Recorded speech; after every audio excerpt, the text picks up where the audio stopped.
ఓం శ్రీ సాయినాథాయ నమః. శ్రీ సాయి సచ్చరిత్రము 3వ అధ్యాయం. సాయిబాబా అనుమతి, వాగ్దానము, భక్తులకు వేర్వేరు పనులు నియమించుట, బాబా కథలు దీపస్తంభములు, సాయిబాబా మాతృప్రేమ, రోహిల్లా కథ, బాబా యొక్క అమృతతుల్యమగు పలుకులు. సాయిబాబా యొక్క అనుమతి, వాగ్దానము. వెనుకటి అధ్యాయంలో వర్ణించిన ప్రకారము శ్రీ సాయి సచ్చరిత్ర వ్రాయుటకు బాబా పూర్తి అనుమతి వసంగుచు ఇట్లు నుడివిరి: సచ్చరిత్ర వ్రాయు విషయములో నా పూర్తి సమ్మతము కలదు. నీ పనిని నీవు నిర్వర్తించుము, భయపడకుము, మనసు నిలకడగా ఉంచుము, నా మాటల యందు విశ్వాసమునుంచుము. నా లీలలు వ్రాసినచో అవిద్య అంతరించిపోవును. శ్రద్ధా భక్తులతో వానిని వినిన వారికి ప్రపంచమందు వ్యామోహము క్షీణించును, బలమైన ప్రేమ భక్తి కెరటములు లేచును. ఎవరైతే నా లీలలలో మునిగెదరో వారికి జ్ఞానరత్నములు లభించును. ఇది విని రచయిత మిక్కిలి సంతసించెను. వెంటనే నిర్భయుడైను, కార్యము జయప్రదముగా సాగునను ధైర్యము కలిగెను. అటుపైన మాధవరావు దేశపాండే వైపు తిరిగి బాబా ఇట్లనెను: ప్రేమతో నా నామమును ఉచ్చరించిన వారి కోరికలన్నీయు నెరవేర్చెదను, వారి భక్తిని హెచ్చించెదను, వారిని అన్ని దిశలందు కాపాడెదను. ఎవరైతే మనఃపూర్వకంగా నాపై ఆధారపడి ఉన్నారో వారి కథలు వినినప్పుడు అమిత ఆనందమును పొందెదరు. నా లీలలను గానము చేయు వారికి అంతులేని ఆనందమును, శాశ్వతమైన తృప్తిని ఇచ్చేదనని నమ్ముము.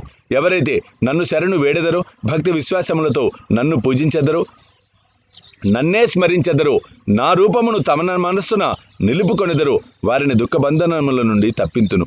ప్రాపంచిక విషయములన్నిటినీ మరిచి నా నామమునే జపించుచు, నా పూజనే సల్పుచు, నా లీలలను చరిత్రమును మననము చేయుచు, ఎల్లప్పుడూ నన్ను జ్ఞప్తియందుంచుకొని వారు ప్రపంచ విషయములందు ఎట్లు తగులుకొందురు. వారిని మరణము నుండి బయటకు లాగెదను. నా కథలు వినినచో సకల రోగములు నివారింపబడును. కావున భక్తి శ్రద్ధలతో నా కథలు వినుము, వానిని మనమున నిలుపుము. ఆనందమునకు తృప్తికి ఇది ఏ మార్గము. నా భక్తుల యొక్క గర్వాహంకారములు నిష్క్రమించును. నా లీలలు వినివారికి శాంతి కలుగును. మనఃపూర్వకమైన నమ్మకము గలవారికి శుద్ధ చైతన్యముతో తాదాత్మ్యము కలుగును. సాయి సాయి సాయి అను నా నామమును జ్ఞప్తియందుంచుకున్నంత మాత్రమున చెడు పలుకుట వలన, చెడు వినుట వలన కలుగు పాపములు తొలగిపోవును. భక్తులకు వేర్వేరు పనులు నియమించుట. భగవంతుడు వేర్వేరు భక్తులను వేర్వేరు పనులకు నియమించును. కొందరు దేవాలయములు, మఠములు, తీర్థములలో, నది ఒడ్డున మెట్లు మొదలగునవి నిర్మించుటకు నియమితులగుదురు. భగవంతుని లీలలను పాడుటకు కొందరు తీర్థయాత్రలకు పోవుదురు. సచ్చరిత్ర రచన నాకు నియమింపబడినది. విషయ జ్ఞానం శూన్యమగుడిచే ఈ పని నాకు అర్హతకు మించినది అయినచో ఇంత కఠినమైన పనిని నేనెందుకు ఆమోదించవలెను? సాయిబాబా జీవిత చరిత్రను వర్ణించగలవారెవరు? సాయి యొక్క కరుణయే ఇంత కఠిన కార్యమును నెరవేర్చు శక్తిని నాకు ప్రసాదించినది. నేను చేత కలము పట్టుకొనగానే సాయిబాబా నా అహంకారమును హరించి వారి కథలను వారే వ్రాసుకొనిది. కనుక ఈ గ్రంథం రచించిన గౌరవము సాయిబాబాకే చెందును, కానీ నాకు కాదు. బ్రాహ్మణుడనై పుట్టినప్పటికీ శృతి స్మృతి అను 2 కన్నులు లేకుండాచే సాయి సచ్చరిత్రను నేను రాయలేకుంటుని. కానీ భగవంతుని అనుగ్రహము మూగవాణిని మాట్లాడునట్లు చేయును, కుంటివాణిని పర్వతము దాటునట్లు చేయును. తన ఇచ్చానుసారము పనులు నెరవేర్చుకుని చాతుర్యము ఆ భగవంతునికే కలదు. హార్మోనియంకు గాని వేణువుకు గాని ధ్వనులు ఎట్లు వచ్చుచున్నవో తెలియదు, అది వాయించువానికే తెలియను. చంద్రకాంతము ద్రవించుట, సముద్రం ఉప్పొంగుట వీటి వల్ల జరగవు, అవి చంద్రోదయం వల్ల జరుగును. బాబా కథలు దీపస్తంభములు. సముద్ర మధ్యమునందు దీపస్తంభములుండును. పడవలపై పోరువారు ఆ వెలుతురులో రాళ్ళు రప్పల వల్ల కలుగు హానులను తప్పించుకొని సురక్షితంగా ప్రయాణితురు. ప్రపంచమును అను మహాసముద్రములో బాబా కథలు దీపములు దారి చూపును. అవి అమృతము కంటే తీయగా ఉండి ప్రపంచయాత్ర చేయు మార్గమును సులభము చేయును, సుగమము చేయును. యోగేశ్వరుల కథలు పవిత్రములు. అవి మన చెవుల ద్వారా హృదయమునందు ప్రవేశించినప్పుడు శరీర స్పృహయు, అహంకారమును, ద్వంద్వ స్వభావములను నిష్క్రమించును. మన హృదయమందు నిల్వ ఉండిన సందేహములు పటాపంచలైపోను. శరీర గర్వము మాయమైపోయి కావలసినంత జ్ఞానము నిల్వ చేయబడును. శ్రీ సాయిబాబా కీర్తి వర్ణనలను ప్రేమతో పాడిన గాని వినిన గాని భక్తుల పాపములు పటాపంచలగును. కాబట్టి అవియే మోక్షమునకు సులభ సాధనములు. కృతయుగములో శమధమములు, త్రేతాయుగములో యాగము, ద్వాపరయుగములో పూజ, కలియుగములో భగవన్ మహిమలను నామములను పాడుట మోక్ష మార్గములు. 4 వర్ణముల వారు ఈ చివరి సాధనములు అవలంబించవచ్చును. తక్కిన సాధనములు అనగా యోగము, యాగము, ధ్యానము, ధారణము అవలంబించుట కష్టతరము. కానీ భగవంతుని కీర్తిని మహిమను పాడుట అతి సులభము. మన మనస్సును మాత్రము అటువైపు తిప్పవలేను. భగవత్ కథలు వినుట వలన, పాడుట వలన దేహ అభిమానము తొలగిపోవును. అది భక్తులను నిర్మోహులుగా చేసి తుదకు ఆత్మ సాక్షాత్కారము పొందినట్లు చేయును. ఈ కారణము చేతనే సాయిబాబా నాకు సహాయపడి నాచే ఈ సచ్చరితామృతమును వ్రాయించెను. భక్తులు దాన్ని సులభముగా చదవగలరు, వినగలరు. చదువునప్పుడు, విడినప్పుడు బాబాను ధ్యానించవచ్చును. వారి స్వరూపమును మనసునందు మననం చేసుకునవచ్చును. ఈ ప్రకారముగా గురువునందు తదుపరి భగవంతుని యందు భక్తి కలుగును. తుదకు ప్రపంచమునందు విరక్తి పొంది ఆత్మ సాక్షాత్కారం సంపాదించుకోవచ్చును. సచ్చరితామృతము రాయుట, తయారు చేయుట బాబా యొక్క కటాక్షము చేతనే సిద్ధించినవి. నేను నిమిత్తమాత్రుడుగానే ఉంటుని. సాయిబాబా యొక్క మాతృప్రేమ. ఆవు తన దూడనెట్లు ప్రేమించునో అందరికీ తెలిసిన విషయమే. దాని పొదుగును ఎల్లప్పుడూ నిండియ ఉండును. దూడకు కావలసినప్పుడల్లా కుడిచినచో పాలు ధారగా కారును. అలాగునే బిడ్డకెప్పుడు పాలు కావలనో తల్లి గ్రహించి సకాలమందు పాలిచ్చును. బిడ్డకు గుడ్డలు తొడుగుటందును అలంకరించుటందును తల్లి తగిన శ్రద్ధ తీసుకొని సరిచేయును.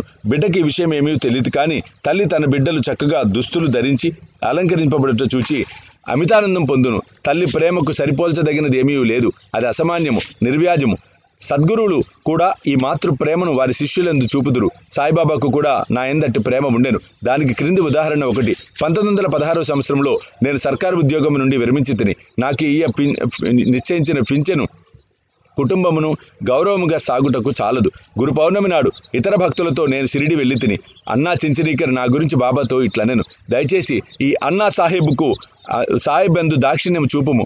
వానికి వచ్చు పింఛను సరిపోదు. వాని కుటుంబము పెరుగుచున్నది. వానికి ఇంకేదైనా ఉద్యోగం ఇప్పించుము. వాని ఆతురతను తీసి నిశ్చింతను కలుగు చేయుము. అందులకు బాబా ఇట్లనెను, వానికి ఇంకొక ఉద్యోగము దొరుకును. కానీ వాడిప్పుడు నా సేవతో తృప్తిపడవలను. వాని భోజన పాత్రలు ఎప్పుడు పూర్ణముగానే ఉండును. అవి ఎన్నటికీ నిండుకొనవు. వాని దృష్టి అంతయు నా వైపు తిప్పవలెను. నాస్తికుల దుర్మార్గుల సహవాసము వీడవలెను. అందరి ఎడల అనుకువ నమ్రత ఉండవలెను.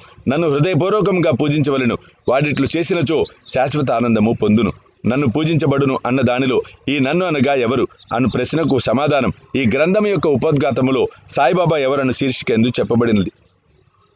రోహిల్లా కథ వినచో బాబా ప్రేమ ఎట్టిదో బోధపడును. పొడుగాటి వాడును, పొడుగైన చొక్కా తొడిగిన వాడును, బలవంతుడు నాకు రోహిల్లుడు ఒకడు బాబా కీర్తి విని ఆకర్షితుడై షిరిడిలో స్థిర నివాసము ఏర్పాటు చేసుకొనెను. రాత్రింబవళ్ళు ఖురానులోని కల్మాను చదువుచు అల్లాహు అక్బర్ అని ఆంబోతు రంకివేయినట్లు బిగ్గరగా అరుచుచుండెను. అందువలన పగలంతయు పొలములో కష్టపడి పనిచేసి ఇంటికి వచ్చిన షిరిడి ప్రజలకు రాత్రి నిద్రాభంగమును అసౌకర్యమును కలుగచేయుచుండెను. కొన్నాళ్ల వరకు వారు దీనిని నోర్చుగనిరి. తుదక బాధ నొరవలేక బాబా వద్దకెగి రోహిల్లా అరుపులు నాపుమని బతిమిలారిరి. వారి ఫిర్యాదును వినకపోవటే కాక వారిపై కోపించి వారి పనులు వారు చూచుకొనవలసినదే కానీ రోహిల్లా జోలికి పోవద్దని మందలించితిరి. రోహిల్లాకు ఒక దౌర్భాగ్యపు భార్య కలదని, ఆమె గయ్యాలిదనియు, ఆమె వచ్చి రోహిల్లాను తను బాధ పెట్టుచున్నదనియు రోహిల్లా ప్రార్థనలు విని ఆమె ఏమీ చేయలేక ఊరక ఉండునని బాబా చెప్పాను.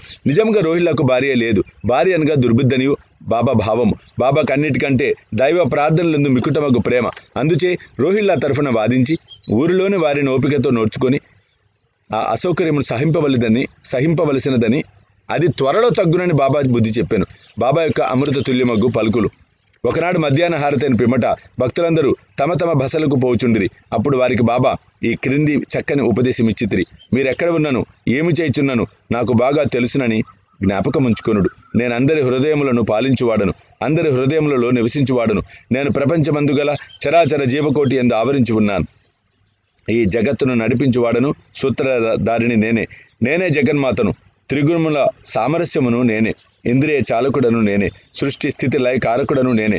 ఎవరైతే తమ దృష్టిని నా వైపు త్రిప్పెదరో వారికి ఏ హాని కానీ బాధ కానీ కలుగదు.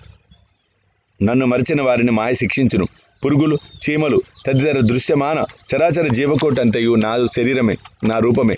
ఈ చక్కని అమూల్యమైన మాటలు విని వెంటనే నా మనసులో ఏ నౌకరి కొరకు యత్నించక గురుసేవలో నిమగ్నమగుటకు నిశ్చయించుకుంటుని. కానీ అన్నా చించనీకర్ ప్రశ్నకు బాబా చెప్పిన సమాధానము నా మనసందు ఉండెను. అది జరుగునా లేదా అని సందేహము కలుగుచుండెను. భవిష్యత్తులో బాబా పలికిన పలుకులు సత్యములై నాకు ఒక సర్కారు ఉద్యోగం దొరికెను. కానీ అది కొద్ది కాలం వరకే. అటు పిమ్మట వేరే పని చేసేది ఏదీ చేయక శ్రీ సాయి సేవకు నా జీవితం అంతయు సమర్పించి తిని. ఈ అధ్యాయంను ముగించబో ముందు చదువరులకు నేను చెప్పినదేమనా, బద్ధకము, నిద్ర, చంచల మనస్సు, దేహాభిమానము మొదలగు వాణిని విడిచి వారు తమ యావత్ దృష్టిని బాబా కథల వైపు త్రిప్పవలెను. వారి ప్రేమ సహజముగా ఉండవలెను. వారి భక్తి యొక్క రహస్యమును తెలుసుకొందురుగాక. ఇతర మార్గములను అవలంబించి అనవసరముగా అలసిపోవద్దు. అందరూ ఒకే మార్గమును త్రొక్కుదురుగాక, అనగా శ్రీ సాయి కథలను విందురుగాక. వారి అజ్ఞానమును నశింపచేయును. ఇది వారి అజ్ఞానమును నశింపచేయను, మోక్షమును సంపాదించి పెట్టును. లోబి ఎక్కడ ఉన్నప్పటికీ వాని మనసు తాను పాతిపెట్టిన సొత్తి అందే ఉండునట్లు బాబాను కూడా ఎల్లరూ తమ హృదయములందు స్థాపించుకొందురుగాక. 3వ అధ్యాయం సంపూర్ణము. శ్రీ సాయినాథ అర్పణమస్తు. శుభం భవతు.